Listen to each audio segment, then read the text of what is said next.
La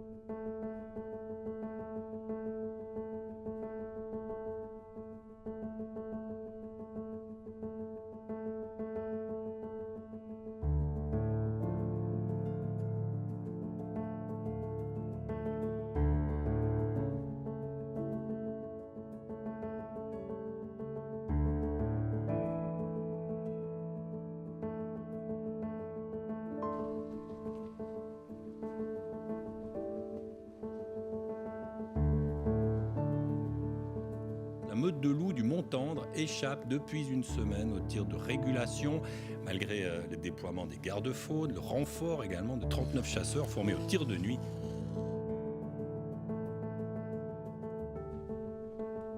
Information de notre rédaction, un spécimen de la meute du Mont-Tendre a été abattu la nuit dernière dans le canton de Vaud, mais pas de quoi calmer l'exaspération des éleveurs. La redoutable meute du Mont-Tendre, c'est elle qui est responsable de la plupart des attaques cette année dans la région. Les gardes-faunes vaudois sont en train de l'éliminer, seuls 3 individus seraient encore en vie. Et donc le nombre total de loups, si on comprend bien, diminue dans le canton de Vaud.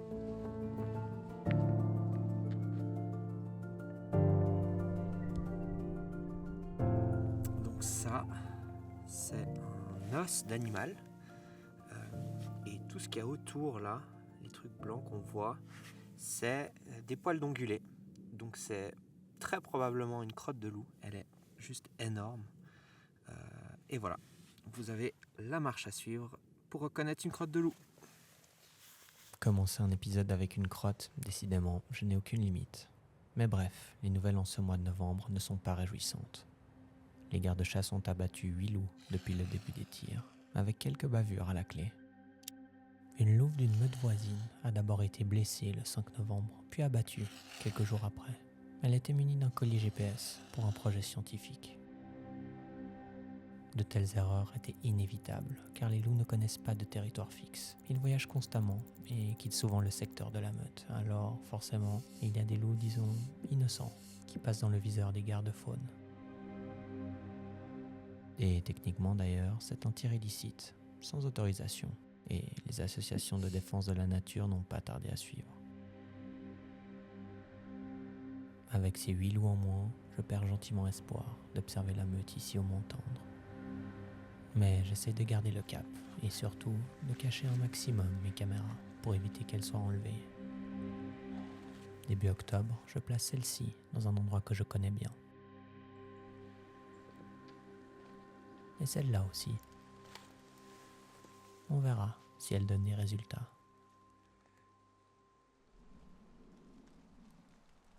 Bon, vous savez quoi ? Allons voir tout de suite. Revenons début novembre et à ce magnifique étron. Est-ce que son auteur est passé devant ma caméra ?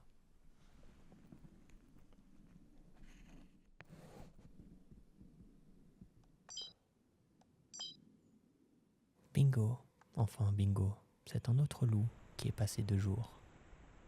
Ce loup mâle est splendide. Regardez comme il est agile dans la neige. Je trouve ça fascinant. Et bonne nouvelle, il n'est pas le seul. Mais il y a donc encore des loups ici, dans le secteur. Mais dur à dire si ce sont des loups de la meute. Et que donne cette souille, que vous commencez peut-être à bien connaître, si vous avez regardé mes précédents épisodes.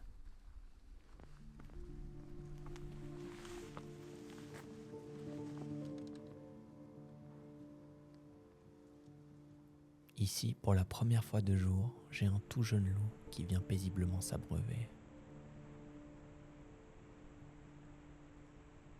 Dans le Jura, la pierre est très poreuse. Il n'y a donc pas, voire très peu, de cours d'eau, et les loups sont donc obligés de boire à ces souilles.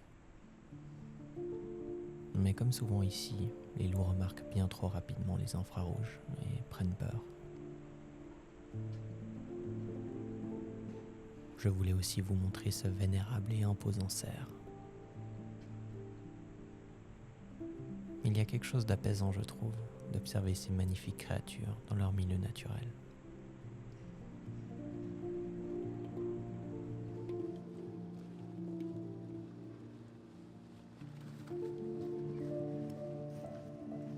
Et décidément, c'est mon jour de chance, car un peu plus loin, j'ai un louveteau de 2025 qui passe par là, 2 jours.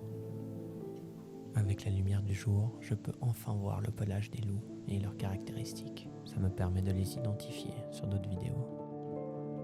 Ah, et puis tiens, ça c'est un grand tétras femelle. Magnifique, n'est-ce pas? Et toujours dans le même secteur, la bande est aussi passée par ici. On y voit un louveteau de 2025, suivent probablement 2 loups adultes, un mâle et une femelle. Dur à dire si le premier loup est M351. Qui l'eût cru que j'ai autant de loups aujourd'hui sur cette journée? Je suis plutôt content. La vidéo que vous venez de voir, ce sont 3 loups qui passent sur ce chemin, ici même. Il y a un louveteau qui suit le premier loup. Donc voilà, c'est des bonnes informations. Il passe ici le 6 octobre 2025. C'était bien avant tous les tirs. Donc voilà, il faut penser que les loups qu'on voit sur cette séquence sont probablement tous, ou certains en tout cas, morts. C'est assez bizarre à dire. Mais voilà, maintenant qu'il y a eu tous ces tirs, je vais laisser le piège dans ce secteur et voir les résultats qui vont suivre. Ça va être super intéressant parce que c'est un chemin qui est très fructueux.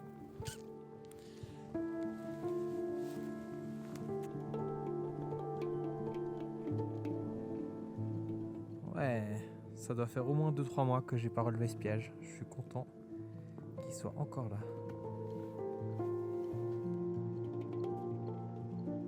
Voilà, il y a un loup qui est passé le 4 novembre, il y a 3 jours. Chaque séquence de loup devient très précieuse parce qu'à la fin de la saison, on ne sait pas s'il y aura encore une meute ici. Mais surtout, voilà notre star M351 qui passe le 18 septembre 2025. Il est tellement beau gosse ce loup. Ça fait bizarre comme phrase.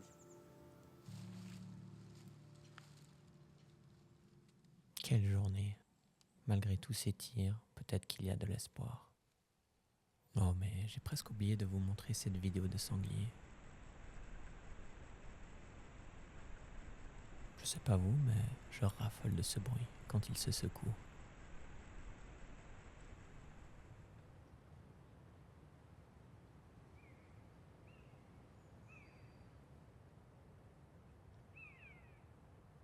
Gentiment, l'hiver approche, et fin novembre, le Jura se pare à nouveau de sa robe blanche. On est le 24 novembre 2025 et il y a pas mal neigé. Donc, étant donné que j'ai pas une voiture qui est absolument incroyable dans la neige, je me retrouve à devoir faire des heures et des heures de marche pour aller relever mes pièges. Mes pièges qui sont proches du sommet, je les oublie, je peux pas aller les chercher. Mais il y a un mois à peu près, j'ai posé des pièges dans la forêt et ceux-ci sont accessibles. Donc on va aller voir ce que ça donne. Peut-être que j'aurai rien. Je ne sais pas du tout combien il y a de loups dans le secteur avec tous ces tirs et toutes les éliminations qu'il y a eu. Mais voilà, je vais vous emmener avec moi et on va voir ce que ça donne. Allez. Le tout premier piège que j'ai posé pour le film, je l'ai posé sur cet arbre-là. Ici, il y a un carrefour et les loups aiment bien passer ici normalement. C'était le tout début, les origines du film sur la meute du Mont-Tendre. Bon, alors ça donne quoi ce piège posé il y a un mois? Je suis vraiment excité. En début d'année 2024, je sais que les loups aimaient bien passer par ici, mais parfois à plusieurs. Allez, je fais pas durer le suspense plus longtemps. Pour une fois, j'ai eu le nez fin.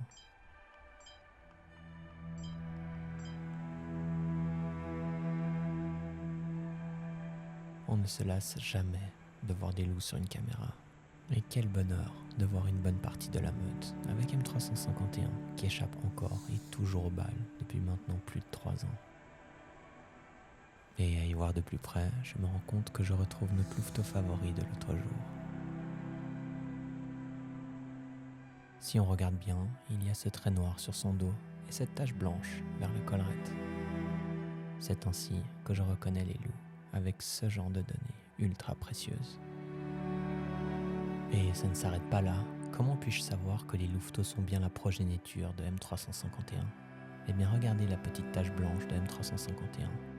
On la retrouve ici, là et encore ici. Et il y a d'autres caractéristiques que je ne cite pas, Mais est-ce que maintenant vous comprenez mieux pourquoi je me suis attaché à cette petite famille ?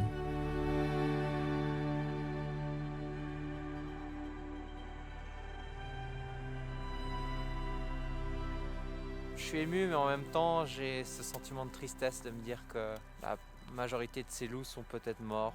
On ne sait pas encore. Mais voilà, de dire qu'ils sont passés dans cet endroit, c'est très très émouvant. Mais voilà, j'aurais pas pensé que cette petite caméra me livre une de mes plus belles vidéos, je pense, depuis 2 ans que je suis les loups.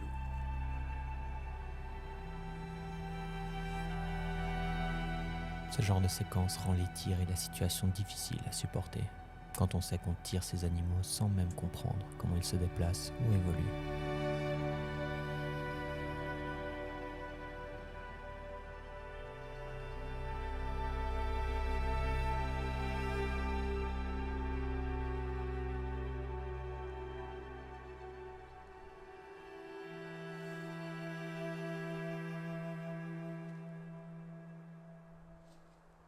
Sinon ici, pas de loup encore, mais je reçois un coup de main d'un renard qui a estimé que mon cadrage laissait à désirer.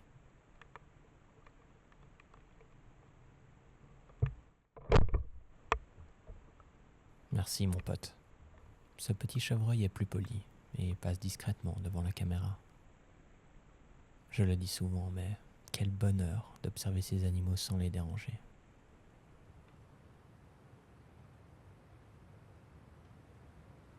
Quelques jours plus tard, j'ai la chance d'assister à ce spectacle nuageux bien connu en Suisse romande. Mais à chaque fois, je ne résiste pas à l'envie de filmer le phénomène. Les images sont toujours spectaculaires. Mais bref, revenons au loup. On est le 13 décembre 2025 et il y a un loup qui a encore été tiré dans la nuit du 9 au 10 décembre. Donc voilà, comme à chaque fois j'ai l'impression les mois se suivent et se ressemblent. Je viens ici mais je suis toujours pas sûr de trouver des loups sur mes caméras. On verra bien ce que l'avenir nous réserve, mais je vais quand même vous emmener avec moi. Allez, suivez-moi. Ma dernière vidéo de loup remonte à cette séquence du 4 novembre 2025 et je commence sérieusement à me demander si les tirs n'ont pas anéanti la meute. À nouveau, l'avenir de mon projet est compromis, comme la saison dernière.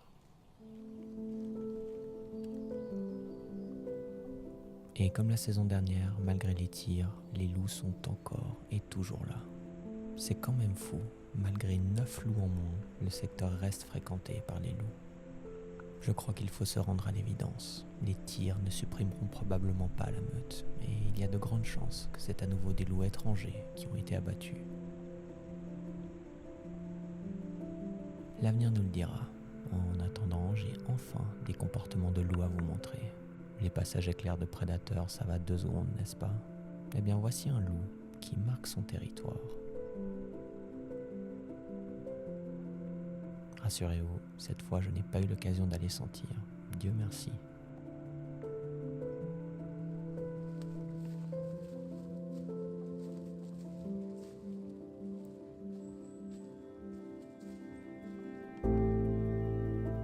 Mon pari de placer des pièges dans la forêt un peu plus bas est peut-être en train de payer. Les proies évoluent désormais plus bas en raison de la neige, mais il y a de fortes chances que les loups suivent. Rappelez-vous, les loups sont toujours là où sont les proies. Alors je continue ma tournée, inlassablement, en espérant croiser mes vieux amis sur mes pièges.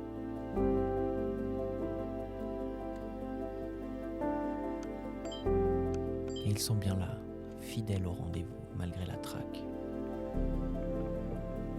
Cette vidéo d'ailleurs est vraiment intéressante. C'est très rare de voir un loup rebrousser chemin. Regardez-le revenir hâtivement sur ses pas. Il semble attendre un ami ou un parent, comme s'il s'était trop éloigné. On voit apparaître le deuxième loup dans le coin gauche de la séquence. C'est si intéressant de voir ces prédateurs interagir.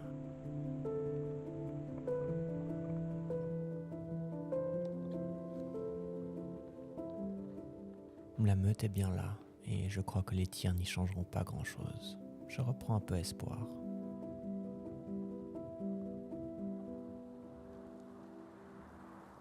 Mais maintenant, il est temps de monter un peu plus haut, vers les sommets un peu plus enneigés.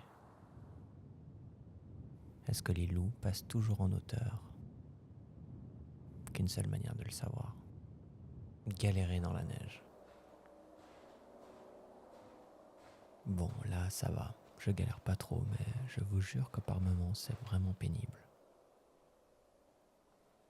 Et allez pas croire que toutes mes caméras sont fructueuses.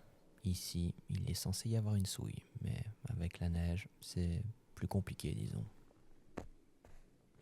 Pas très malin, donc, le placement de cette caméra. Je décide de l'enlever, car sans eau, les animaux ne passent plus ici. C'était là que j'avais eu cette belle séquence, mais en 4 mois, cela a été mon seul passage de loup. En rentrant de ma tournée, je croise ça. Avouez, ça vous avait manqué, non? Allez, je plaisante. Il est temps pour moi de rentrer. Je reviendrai demain finir la dernière partie de ma tournée.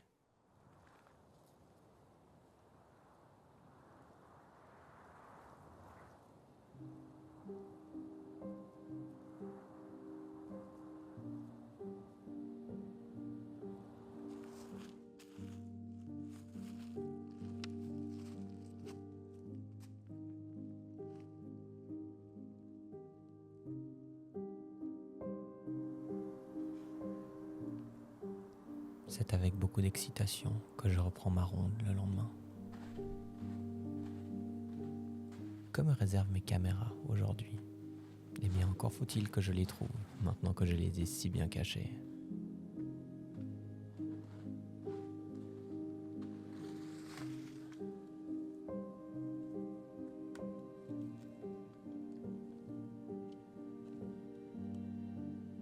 Une fois de plus, j'ai des loups sur mes caméras.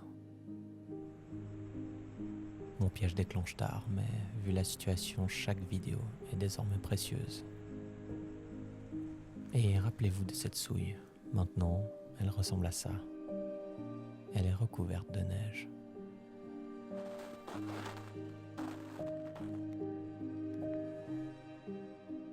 Quelque chose est passé par ici, car il y a des traces qui mènent à la souille. Qui a creusé ce trou pour accéder à l'eau? Eh bien, comme toujours, je compte sur mon fidèle allié pour éclaircir le mystère.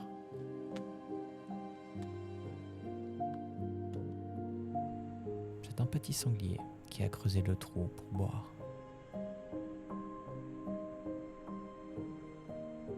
Qu'est-ce qu'ils sont malins, ces animaux. Et apparemment, d'autres membres de la famille ont profité de l'endroit. Lui, tout particulièrement. Mais ils ne sont pas les seuls à avoir visité l'endroit.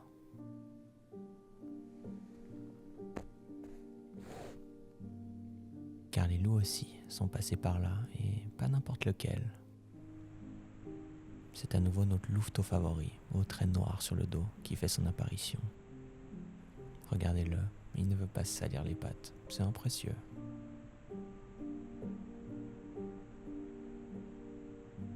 Et lui, il aime bien cet endroit, car il est repassé par ici 3 jours plus tard. Et il n'a toujours pas envie de se mouiller les pattes. On voit qu'il a la même approche autour de la souille que la dernière séquence. Comme quoi, même les loups ont leurs habitudes.